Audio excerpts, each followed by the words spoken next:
'Twas a week before the seasonal tournament for Empires of the Ascended, with the Last Chance Gauntlet upcoming this weekend. The meta has completely turned on its head and everything fell apart. Let's talk about it. So much kooky, crazy stuff happened over the course of the week. Let's break it down. So Lee Sin, Watcher, Control, and Invoke are all still sitting pretty. No problems there. Shadow Isle Invoke, I think this deck should be so much more popular than it is. You really don't see a lot of mid-level players playing it. It's really like Peps Colon, What Am I, Team Madmen. They're all about this, big pioneers of the deck, but I always felt like this was one of the better Mountain Scryer decks, and people just don't really go for it. People aren't going for Mountain Scryer that much right now, but I think that it's going to start to pick up, mostly because Shen Demacia is undergoing a complete existential crisis. Players are starting to notice consistency issues within this deck, as well as starting to come to the conclusion that, hey, maybe Zoe doesn't fit into this deck as well as we thought it did, and players are kind of mix and matching between, do we all in on Dragons and play Shyvana? Do we play the Zoe Asol deck just without Zoe and put in the Shyvana? Do we move to a Leona deck and start to play that kind of game plan?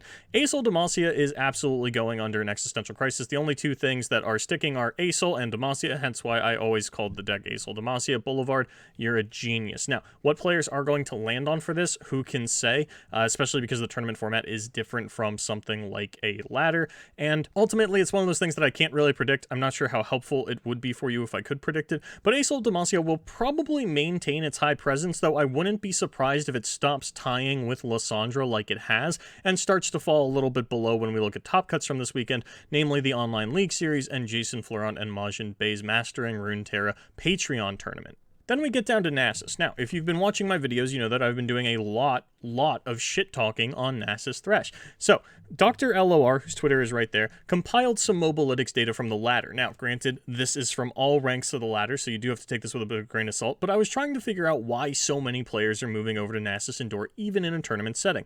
So, I wrote down some notes, and essentially what I gathered from this is that it beats Aggro, Deep, and Draven Ezreal. That's reasonable. Draven Ezreal is starting to get the popularity it rightfully deserves for having the good aggro matchups, but it looks like we are actually getting to a point where everybody is playing things that beat aggro, and that's why a lot of the aggro decks have moved down to tier 3. We'll get into that a little bit later. It's about average with TLC and Ashe. It's a little bit dicey. Certainly you're not going to run this in a counter TLC lineup, but apparently it's doing better than against TLC than I would have given it credit for. Granted, not sure how much that has to do with lower ranked players not really understanding TLC, because control decks are pretty hard to play most of the time. And then it's bad against scouts. Nobody's playing scouts. It's not a problem. Then we get into Deep. Deep really has, no, we're going to skip Deep for now. We're going to go down to Draven Ezreal, because once again, Draven Ezreal. This is a deck that I've been, I was optimistic for it week 1. I said that it was underrated. And then I started to remember that I hate Draven Ezreal, and I've been trying to balance the fact that it does do very well into an aggro-based meta versus the fact that I just hate this deck. So I took a look at its matchup charts as provided by Dr. LOR from the mobalytics data, and I found out that it's good into aggro. Great.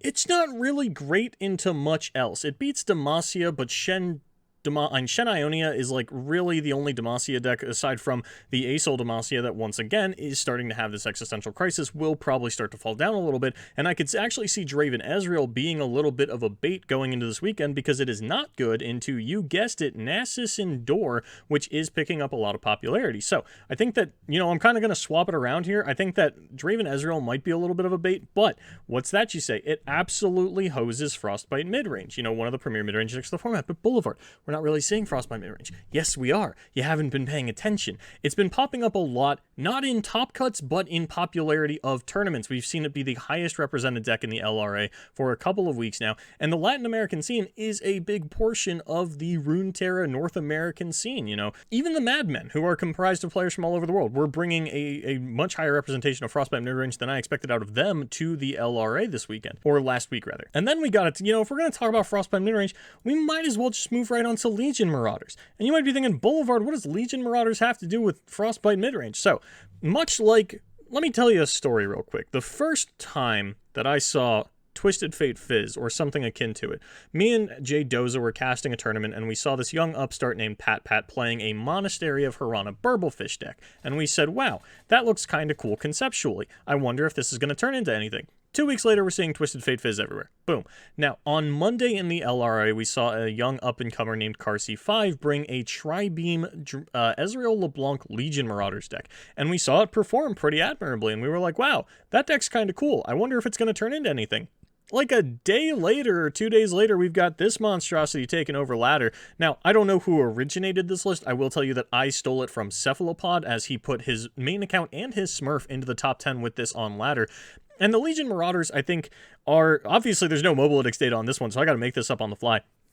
But effectively what we're doing here, and I really like the high presence of both Elixir and Troll Chant. If you're playing like Trundle Ladros combo, for example, TLC, and we're already seeing Frostbite midrange pop up in anti-TLC lineups, you know, the Legion Marauders only need to survive one Avalanche and attack one time, and then all of your Legion Marauders from there on out are outside of the range of Avalanche. So if I can get an Elixir down onto a Legion Marauder, I can really start to take over the game, and the Shun pose, once again, something that you know, just rallying is really strong against control, especially when you're throwing down 3 mana, 5/4s, or whatever you want them to call.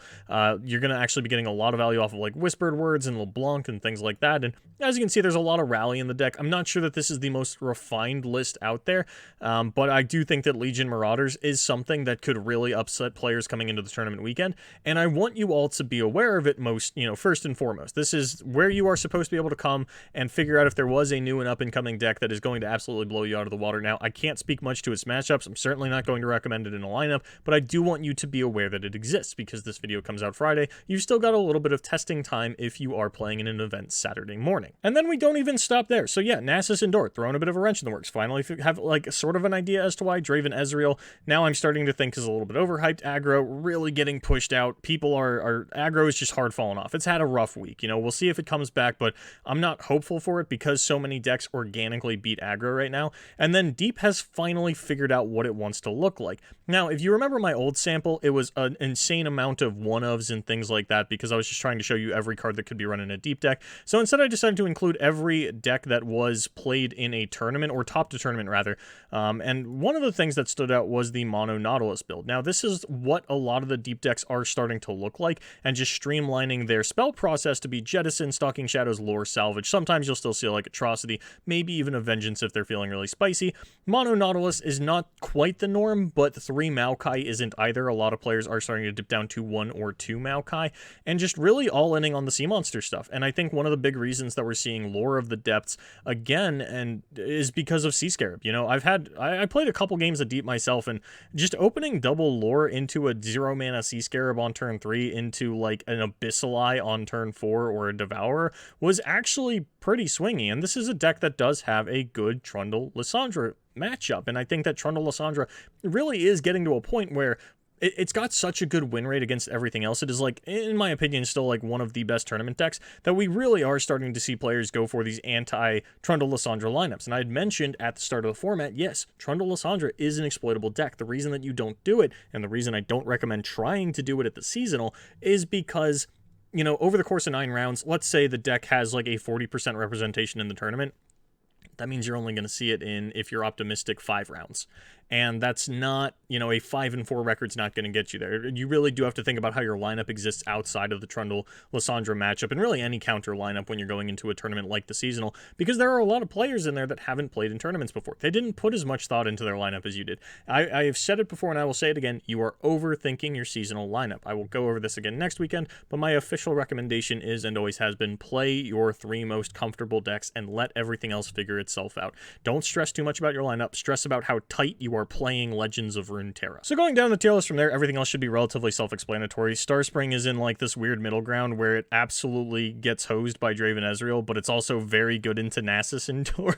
So Starspring still, you know, just, it was a victim of aggro. Now it's not a victim of aggro, but now it's a victim of Draven Ezreal. And ultimately, it's still got the power level. If you're not expecting a lot of Draven Ezreal, by all means, this is a very decent deck into the meta. And I've always been a big fan of Starspring. Once again, it's similar to Invoke for me. It never kind of got the representation that it deserves. Then we get into Shen Demacia. This deck is still good. Shen Jarvan and Mono Shen, I think, are leagues better than, say, Shen Fiora and Lulu Shen, although both of them aren't doing phenomenally against Draven Ezreal. And then into Nasus, they are, I didn't even write it down, so it's probably close to 50-50, which is what you want out of your Shen Demacia deck. But when you have a bad matchup in the meta like Draven Ezreal, it can be kind of spooky to take it. Nightfall and Scouts, I still think, are going to be like pretty decent aggro decks, you know, definitely better than like the 1-drop stuff that I've moved down into tier 3. Scouts has a very good Nasus and Dor matchup, as well as a very good TLC matchup, and I think that Scouts might start to rise to prominence again because of that. But overall, I like Scouts matchup chart going into a weekend like this, and I think that, you know, this is definitely the last weekend to like use as your testing, try to hone in on what your lineup's going to be. Go Hard, I had moved up to tier 2. I think it's going to stay here for a little while. It's got some good matchups into the meta, but ultimately the consistency of the deck is what kind of calls it into question. Frostbite mid-range, like I said, you know, it's got its matchups, and I don't know how it's going to compare to the Legion Marauders, as this is kind of the hot new thing. But I definitely think that the decks deserve to be separated because they play so differently.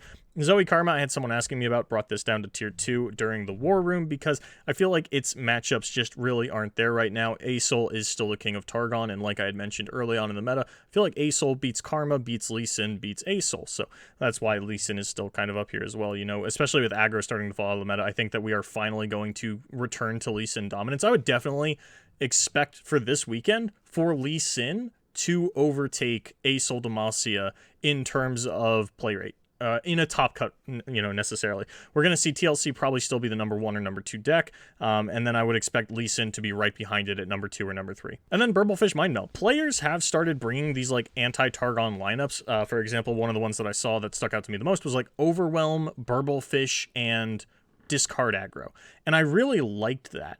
And it is this cool, like, you instead of picking on a general strategy like Trundle Lysandra, you pick on a region, and you say there is no Targon deck out there that handles these decks particularly well because you're just not board wiping in Targon, and these are decks that demand board wipes. Now, I'm not sure how its matchups fare against everything else, but if you're honing in on targeting a region, and it's a region like Targon that is putting, you know, 14 decks in a top 16 with not a lot of players playing double Targon, yeah, that's a strategy that might work. And we'll get into that more on next week's tournament Tactician. For now, I just want to make sure that I'm not overloading you and really honing in on the importance of this massive shakeup that we've had. And then down in tier 3, you know, Overwhelm, it goes into counter Targon lineups. It really doesn't go into much else. It's not generic. Lulu Shen, just a worse Shen Jarvan in my opinion, and everything else here should be pretty self-explanatory. Moved a lot of the aggro decks down. I know I had said that like Noxus Azir was going to be like my underrated pick. I'm kind of pulling back on that one.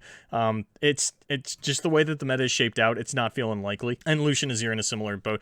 Lucian Azir has some really polarized matchups into some of the good decks, but that goes both ways. You know, we've got some really good matchups at the top of the tier list, and we've got some pretty bad ones up there. So still a really risky deck, but hey, players like what they like. And ultimately, I think this is the weekend where we start to figure out what the seasonal is actually going to look like, because I think that people really overestimate how much aggro Gauntlet players are going to be running or something like that, and they try to big brain it and they end up losing out for it. So I think that aggro is really starting to fall off, but we'll have to see what Salty Simon busts out this weekend, because he has been sort of the steadfast pillar of winning tournaments with aggro and just consistently performing well with those decks. So if Simon wins a tournament again this weekend, you know, my analysis is totally thrown off, but even Simon might be jumping ship onto, you know, some of the other decks on the tier list, and aggro just, like I said, not really performing well into the upper echelon that we've got here. So we're kind of in this weird hodgepodge free-for-all of which of these decks are you going to be running, and because some of them counter the others so spectacularly, you're screwed. And this is why I recommend just running your comfort decks. There's no